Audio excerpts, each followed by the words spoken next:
maamuusayay dhalashada nabigeena Maxamed nabadgelyo iyo naxariis korkiisa ha ahaatee isla markaana si weyn loo soo agaasimay ayaa lagu qabtay magaalada Columbus Ohio ee dalka Mareykanka. munaasabadan oo ay ka soo qayb galeen dad aad u badan oo ka kala yimid gobolada dalka Mareykanka, Canada iyo waliba deegaamo kale oo ay ka mid ahaayeen culimadiin caan ah ayaa waxaa soo agaasimay culimada Ahlus Sunna wal Jamaaca ee Masjidur Rahma magaalada Columbus Ohio. culimadiinkii ka hadlay munaasabada mawliidka waxay inta badan diiradda saarayeen sidii dadka loogu sharaxi lahaa qiimaha uu nabigu u lahaa dadka iyo waliba halgankii dheeraa ee uu soo maray diinta Islaamka iyo sida loogu baahan yahay in dadku ay faham ka qaataan ahmiyadda diinta Islaamku ay leedahay. Shariif Maxamed Shariif Cali ayaa sharaxaya ujeedada la isugu yimid.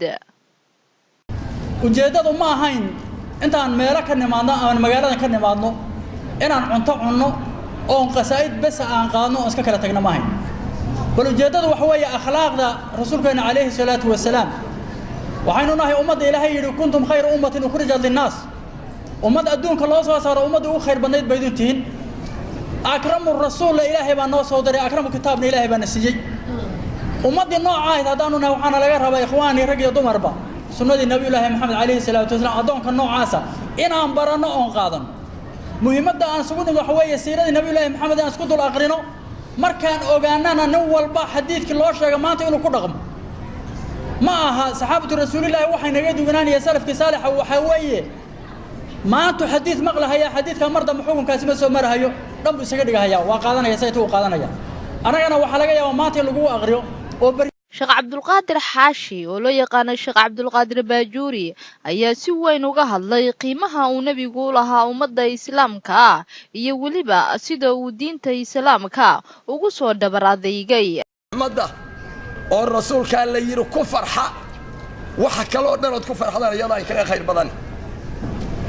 daatadiisu naxariistaas ay ahay muaamaladiisu naxariis bay ahay iyo dhaqankiisa oo ilaahayna leeyahay fabima rahmatin min allahi nilta lahum. naxariis ilaahay xaqi kaaga timid daraadeed ayaad waxaad ula dhaqantaa dhaqan naxariis. وكان يرى في الليل المظلمة بدون ضوء. habeenka mugdiga ah sida adigu aad u aragtay iftiinka Sheekh Saalax Macallin Cabdullaahi ayaa ka hadlay qiimaha saliga nabigu uu leeyahay dadka Islaamka. saliga nabiga toban faa'iido lagu helaa hadaad nabiga ku saliso oo saligiisa bariso toban faa'iido helay 10 fawaa'id ya kusugan fi salatihi sallallahu alayhi wa sallam. الفائدة الأولى فائدة الأولى سلام الملك الغفار. إلهي ما بوصل لنا يا حضرنا بوصل صلوات الله وسلامه عليه. فائدة الرابعة شفاعة النبي المختار نبي محمد شفاعة سيدنا صلوات الله وسلامه عليه. فائدة السادسة الاقتداء بالملائكة الأبرار. ملائكة وناسبة قدينيس أنا بدي أقول ملائكة أقول إن الله وملائكته يصلون على النبي. فائدة أفراد مخالفة الكفار والمنافقين.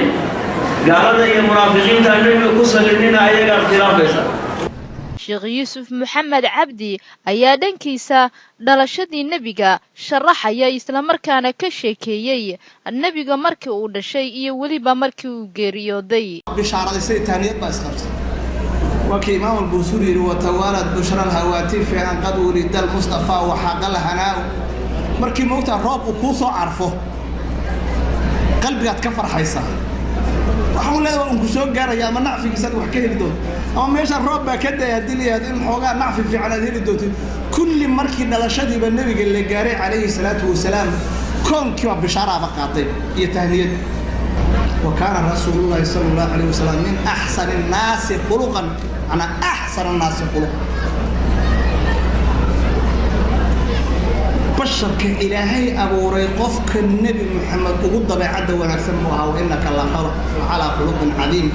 محمد سعيد حسن أي حفلة كسو تشيدي قبل النبي أمانة dambi laga ilaalshay dadku wada jeclaaye dabeecada habboon iyo samirkiiyo dulqaadkiyo daacad iyo ammaanada magac loogu daraye darajada la saaro naxariistii dunidow dayibkan jeclaayow taaha yaa xabiibi duca iyo salaaniba ha noqdeen dushaade kii khadiija diratee tijaarada u doonee barakada daraaddii maalkii durduraye dookheedu raacee guurka ay ka dalabtee dariskiiyo qaraabada wada daadaheeyow dugsi iyo tacliin iyo isagoon duruus dhigan waxyigii ku soo degay kii loo daliishee taalaca la yariye malagii la soo diray ku akhriyay dushiisee sikatiga dareemee isku daday go-iisow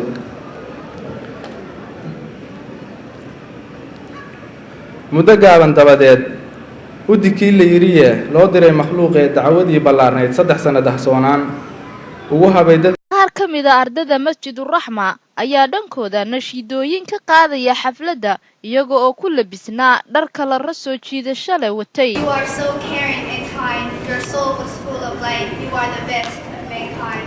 Muhammad khairu khalqillah. Sallu ala rasulillah habibi al-Mustafa. Peace be upon the messenger. Allah ya khairu khalqillah. Ya nabi Allah. Ya khatiman bir-rusul ya rasulallah. Wal fawz munaasabada ixtifaalka nabiga oo ay culimadu ka qaadayeen dikriyo iyo waliba nabi ammaano aad u badan iyo muxaadarooyin kala gedisan ayaa waxa ay ku soo afmeerantay jawi aad u degan iyo waliba iyadoo dadka inta badan ay aad ugu faraxsanaayeen isu soo baxan la xiriira dhalashada nabiga iyo waliba in taariikhdiisa si hufan dadka loo gaarsiiyo. Deqasona Universal TV Columbus Ohio.